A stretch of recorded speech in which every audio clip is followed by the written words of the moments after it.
Hi friends, இன்னைக்கு நம்ம சேனல்ல மீதமான ரைஸ் வச்சு எப்படி ஈஸியா வடகம் செய்யலாம்னு பார்க்கலாம்.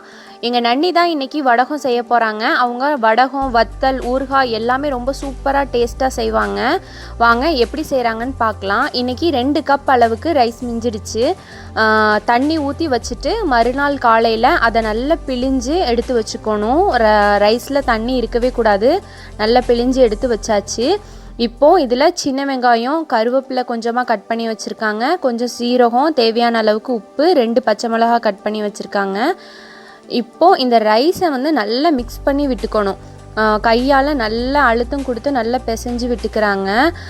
இதுக்கு வந்து மிக்ஸி எதுவுமே யூஸ் பண்ணலை. மிக்ஸி இல்லாமல் தான் அவங்க கையாலே தான் மசிச்சு விட்டுக்கிறாங்க. இப்போது கட் பண்ணி வச்சுருக்கிற சின்ன வெங்காயம் ஆட் பண்ணிக்கலாம், கருவேப்பிலை ஆட் பண்ணிக்கலாம், அப்புறம் காரத்துக்கு ஏற்ற மாதிரி பச்சை மிளகாய் இன்னும் உங்களுக்கு ஜாஸ்தி வேணும்னாலும் ஆட் பண்ணிக்கலாம்.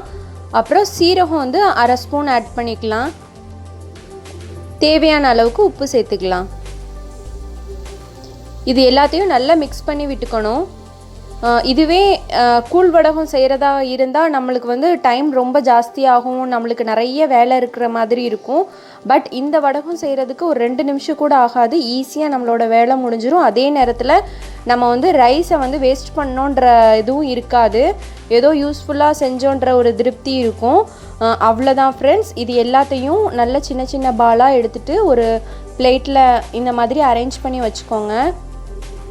வச்சுட்டு இதை 2 நாள் நல்ல வெயிலில் காய வச்சுட்டா போதும். இப்போ அடிக்கிற வெயிலுக்கு ஒரு 2 டேஸ்லேயே நல்லா காஞ்சி வந்துடும். இந்த வடகம் வந்து குழந்தைங்களுக்குலாம் ரொம்ப ரொம்ப பிடிக்கும்.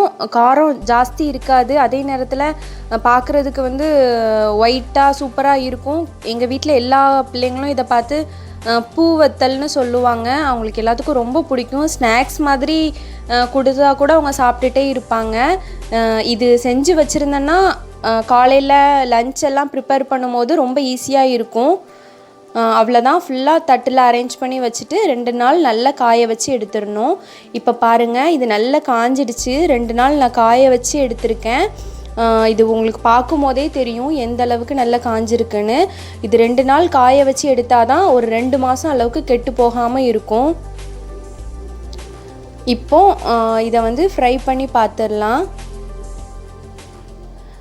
பாருங்கள், போட்ட உடனே அப்படி சூப்பராக பொரிஞ்சிடுச்சு. பார்த்தீங்களா, பார்க்குறதுக்கு எவ்வளோ சூப்பராக பூ மாதிரியே இருக்குது. இதை வந்து லெஃப்ட் ஓவர் ரைஸில் செஞ்சுருக்கோன்னு சொன்னால் யாருமே நம்ப மாட்டாங்க. அந்த அளவுக்கு இதோட டேஸ்ட் வந்து ரொம்ப சூப்பராக இருக்கும். இந்த வடகம் நல்ல கிறிஸ்பாக இருக்கும், அதே நேரத்தில் டேஸ்ட்டும் ரொம்ப சூப்பராக இருக்கும். ஸ்கூலுக்கெல்லாம் லஞ்ச் அவசரமாக நம்ம ப்ரிப்பேர் பண்ணும்போது இது ரொம்பவே யூஸ்ஃபுல்லாக இருக்கும். கண்டிப்பாக இது எல்லாருமே ட்ரை பண்ணி பாருங்கள். இனி வரக்கூடிய அப்கமிங் வீடியோஸில் இன்னும் 2-3 வெரைட்டி வத்தல் வடகம்லாம் எப்படி செய்யலான்றதை பார்க்கலாம். இதுதான் ஃபஸ்ட் டைம் நம்ம சேனலில் பார்க்குறீங்கன்னா சப்ஸ்கிரைப் பண்ணிக்கோங்க, லைக் பண்ணுங்கள், ஷேர் பண்ணுங்கள். Thank you friends.